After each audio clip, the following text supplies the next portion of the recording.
Trump's $600 billion Saudi deal draws praise, scrutiny amid economic and geopolitical shifts. By 5-Minute Unspun News, May 14, 2025. Washington, D.C. Former President Donald Trump signed a sweeping $600 billion economic agreement with Saudi Arabia on Monday, in a move that is already reshaping U.S. foreign policy, fueling domestic political debate, and raising ethical questions.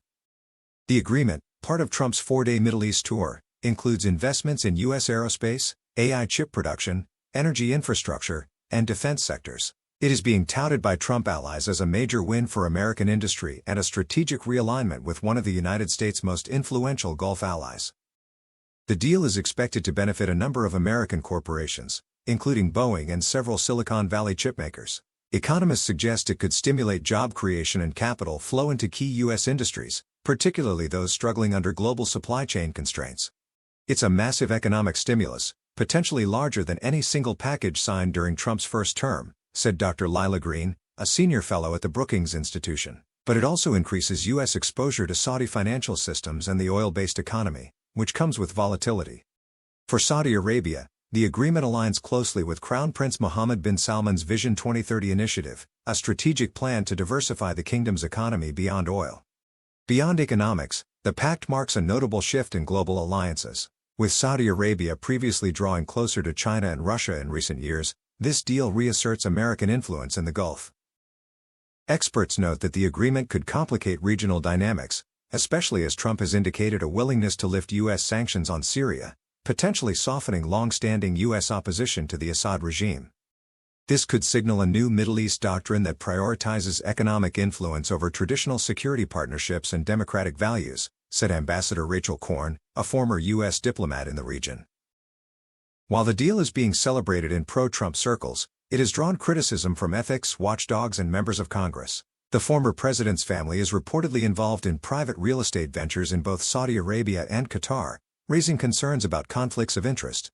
This is not diplomacy, it's monetized statecraft, said Representative Jamie Raskin, DMD, who is calling for a House Oversight Committee investigation. Americans deserve to know whether public policy is being shaped by private profit.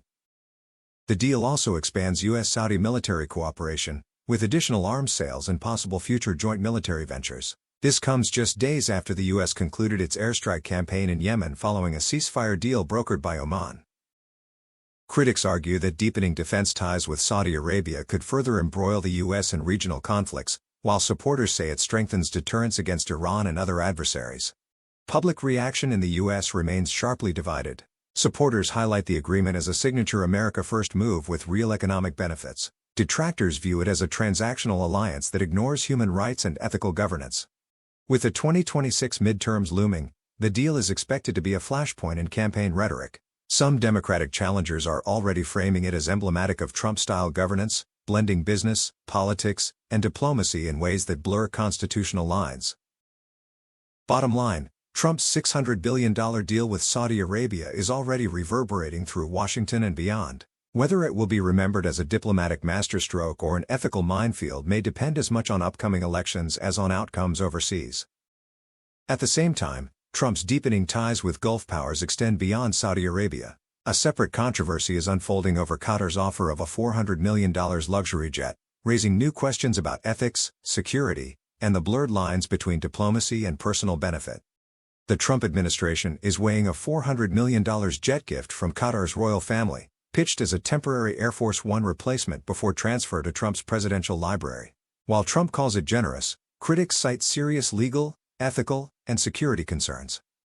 The luxury jet, previously customized for Qatari royalty, features opulent amenities such as a master bedroom, multiple bathrooms, and private offices. President Trump has praised the plane's grandeur, stating it is more impressive than the current Air Force One, which is nearly 40 years old. The administration plans to use the jet temporarily until Boeing completes the delayed VC-25B Air Force One replacements, now expected by 2029.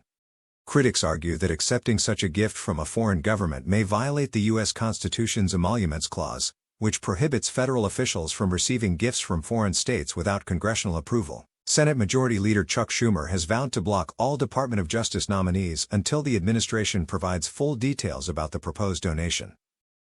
The White House maintains that the plane is being offered to the Department of Defense, not to President Trump personally, and asserts that any acceptance would comply with legal requirements. Intelligence experts warn that using a foreign-donated aircraft as Air Force One could pose significant security risks. The plane would require extensive modifications to meet the stringent security and communication standards necessary for presidential use, a process that could take years and cost billions of dollars. Concerns have been raised about potential surveillance devices and the challenges of ensuring the aircraft's security integrity. The proposal has elicited bipartisan concern. While some Republicans have expressed caution, others, including Senators Rick Scott and Josh Hawley, have criticized the optics and legality of accepting such a lavish gift. Democrats have been more vocal, with calls for congressional hearings and investigations into the matter.